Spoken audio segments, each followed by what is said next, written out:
Bonjour Perico Légas. Bonjour Mathieu. Tous les samedis, tous les dimanches, bien manger à pas cher. Avec cette information qui est arrivée en fin de semaine, la restauration rapide aurait détrôné la restauration traditionnelle dans les habitudes des Français. On va voir que c'est un peu plus complexe que ça. C'est en chiffre d'affaires, mais ça signifie quand même qu'il y a une progression de la restauration rapide, dont rapide d'e-food, dont le fast-food. Ça ne me réjouit pas, même si nous allons l'expliquer, ça s'est amélioré. Voilà, le fast-food aujourd'hui n'est plus ce qu'il était. Pourquoi ? Parce qu'il y a une pression des consommateurs, des médias, des associations, du monde de la santé, même de la classe politique.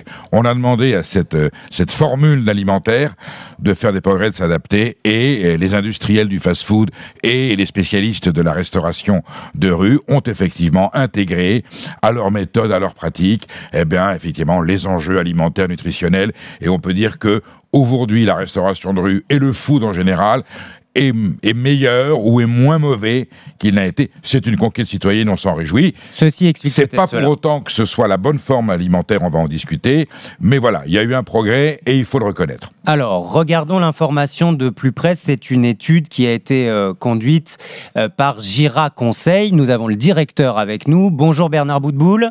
Bonjour. Quelle est l'information exacte ? 3 repas sur 4 que les Français prennent désormais à l'extérieur, on imagine souvent le midi, sont dans la restauration rapide, 77%.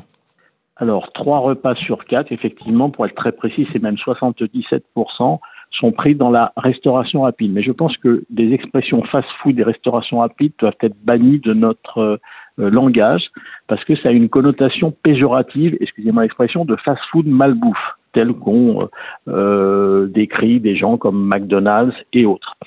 C'est-à-dire que là, dans votre enquête, dans restauration rapide, on entend aussi le sandwich jambon-beurre qu'on va acheter à la boulangerie. Oui, bien sûr, mais il faut savoir que la France est le seul pays au monde qui, il y a 20 ans maintenant, a viré vers une restauration distribuée rapidement de meilleure qualité, voire de très très haute qualité, avec un monsieur qui s'appelle Alain Cogent, qui a créé Cogent il y a 22 ans, il n'a pas créé ça la semaine dernière, qui a entraîné dans son sillage des triples étoilés Michelin qui se sont lancés dans la restauration rapide. Je pense à Anne-Sophie Pic, Alain Ducasse, je ne vais pas tous vous les citer, ils se sont tous lancés dans la restauration rapide. Pourquoi ? Pour nous montrer la voie que ce n'est pas parce que je suis pressé qu'il faut manger n'importe quoi. Et depuis 20 ans, et particulièrement en post-Covid, on est monté à des niveaux de qualité, de fait maison dans la restauration rapide, saine, je dis bien saine, et diététiquement fréquentable. Perico, on peut bien manger dans une restauration rapide, bien manger et à pas cher ? Bonjour Monsieur Boutboul, nous nous connaissons depuis longtemps et Gira apporte toujours des statistiques très intéressantes dans l'évolution des mœurs alimentaires. Là où je m'inscris en faux, c'est que par principe, je reconnais que ce qui a été dit est vrai, ne mélangeons pas. Le principe du mot rapide n'est pas compatible avec bonne bouffe. Pourquoi ? Alors, c'est pas la malbouffe sur le fond, puisque les ingrédients sont sains. C'est la malbouffe sur la forme. Ça doit rester exceptionnel. Alors, je reconnais qu'aujourd'hui, nos mœurs, nos pratiques, nos habitudes de vie font qu'on expédie un petit peu l'instant du repas et que la démarche, c'est de se dire, puisque de toutes les manières, on est entre guillemets condamné à faire de la restauration rapide ou de la restauration de rue, autant qu'elle soit de meilleure qualité. Et en ce sens, il est vrai que ceux qui produisent et ceux qui fournissent ont fait un effort considérable. Pour autant, j'interpelle la citoyenneté, nos auditeurs, ce n'est pas une solution. Que vous y recouriez parce que vous n'avez pas d'autres possibilités. Mais vous avez combien de temps pour déjeuner à midi, Perico ? On a plus 2 heures, c'est fini. Non, mais Mathieu, c'est la limitation de vitesse.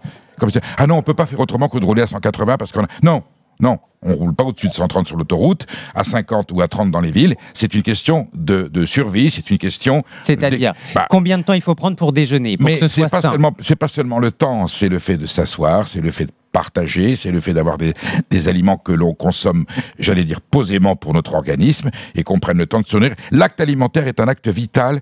De quel droit peut-on l'expédier et considérer que c'est pas si grave, on peut manger dans la rue ? Non, ça c'est un accident, autant qu'il se passe dans les meilleures conditions possibles, mais la nature humaine fait qu'on a des codes quand même sur cette planète.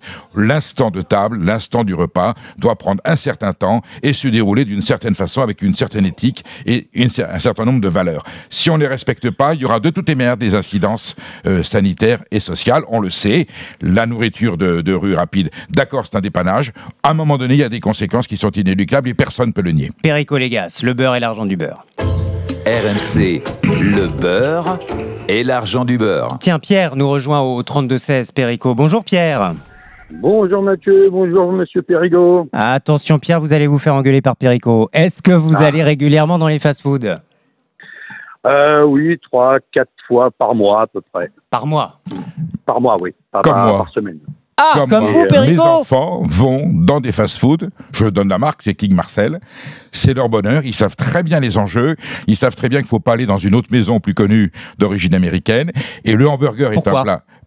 Pourquoi on n'irait pas chez McDo ? Parce que nutritionnellement, c'est pas la même chose. Même si McDo a évolué, je n'en disconviens pas, c'est pas la même chose. Le hamburger, la pizza, le kebab, c'est des plats merveilleux. C'est même une pizza bien faite. Et donc, un hamburger bien fait avec des produits français et consommé autour d'une table et avec des chaises, ça n'a rien à voir avec le petit truc qu'on ingurgite comme un gâteau. Donc, avec Pierre, je suis totalement d'accord et je crois que Pierre fait ça avec une éthique qui me correspond tout à fait. Vous allez chez McDo, vous Pierre, ou pas ? Oui, chez McDo, ouais, je fais 3-4 fois par mois à peu près. Ouais. Je mange avec mon fils à la maison. On a, comme il disait à l'instant, il y avait une convivialité. Et c'est vrai que j'aime bien, moi, c'est sympa. C'est l'occasion de se retrouver, c'est votre petit moment avec votre fils, quoi. Mais c'est le but du fast-food, par principe, hein, c'est une distraction. Anaïs Castagna, McDo, précisément, tente de verdir son image. Ouais, d'ailleurs, la filiale française de McDonald's a carrément changé de logo il y a plus de 10 ans en adoptant un fond vert au lieu d'un fond rouge. On a vu aussi apparaître des vaches françaises sur les pubs McDo pour nous dire que McDo se fournissait en France, ce qui est vrai. Près de 78% de l'approvisionnement de McDo en France provient de l'Hexagone. Mais tout n'est pas rose. L'an dernier, l'Association nationale de défense de consommateurs et usagers, CLCV, a publié une enquête sur la qualité des menus enfants proposés chez McDo, notamment. Résultat, certains menus sont devenus plus caloriques qu'il y a 10 ans et il existe certes des formules légères à destination des ados avec de l'eau, des fruits, des salades, mais ces formules sont très peu choisies par les jeunes clients. Ils préfèrent des frites et du soda, évidemment. L'addiction est là, et lorsqu'un palais s'est habitué à une forme gustative, j'allais dire à un style, il y reste attaché.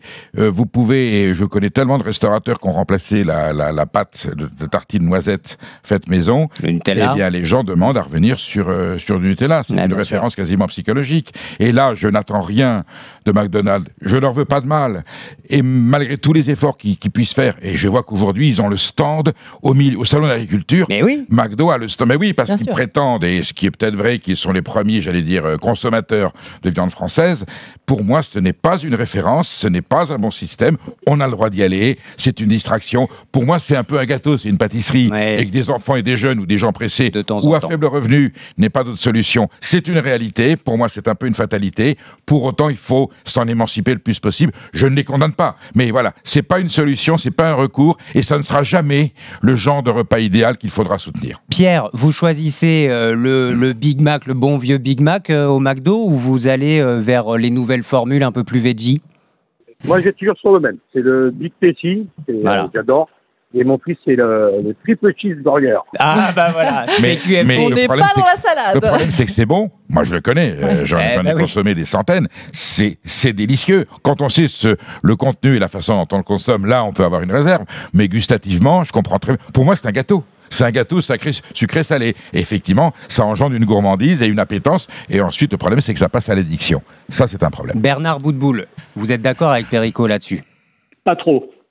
Je vais vous dire pourquoi. Parce que je pense qu'on fait un amalgame entre la restauration rapide en France et dans les pays latins et dans les pays anglo-saxons. Je m'explique. La restauration rapide en France, elle est distribuée rapidement, mais elle est loin d'être consommée rapidement. Il faut qu'on fasse ce distinguo-là. Je vais vous donner un exemple.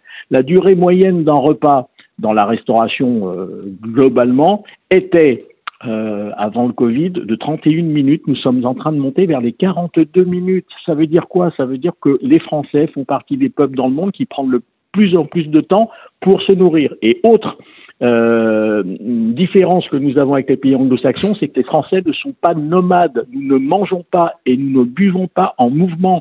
Quand j'entends parler de street food, je me demande de quoi nous parlons. Il n'y a pas de cuisine de rue en France. On ne mange pas dans la rue. Il faut qu'on se pose plus ou moins confortablement pour manger ou boire. Une barquette ouverte sur le bureau, une pizza avalée rapidement dans un coin de table, même si c'est sur un banc public. Je suis désolé, Monsieur Boutboul, c'est pas mes valeurs et vous savez très bien que c'est pas la solution. Que vous me disiez que ça s'est amélioré et que la France ferait des progrès dans ce sens, je vous le concède volontiers. Mais ne me l'érigez pas comme modèle alimentaire, j'allais dire aujourd'hui, qui puisse convenir quand on sait les enjeux sanitaires, quand on joue l'importance sociale de l'acte alimentaire et du repas, la street food, même si elle a fait des progrès, ne reste pas pour moi la référence sociale auquel je m'appuie. On a une différence, je respecte la vôtre, hein, mais voilà, culturellement, je ne peux pas accéder dans votre sens. Donc vous dites, Perico, que des Alain Ducasse, des Anne-Sophie Pic ont eu tort de se lancer dans la restauration rapide ? Non, puisqu'ils étaient obligés de suivre un mouvement, c'est là où je vous rejoins, c'est comme ça, les gens ne fonctionnent comme ça, donc autant les accompagner dans cette démarche.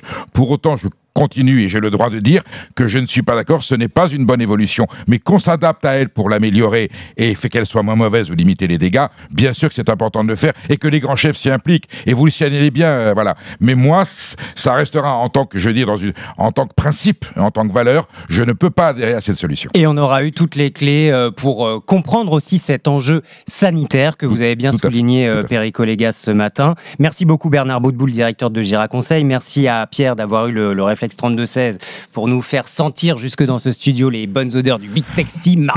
Pardon, mais le McDo, oui, parfois ça peut être bon. Perico, on se retrouve la semaine prochaine, oui, avec grand plaisir. Et d'ici là, dès demain, chez Estelle. Chez Estelle Denis, voilà, pour Estelle Midi, pour décrypter l'actualité qui est toujours très fournie en ce moment.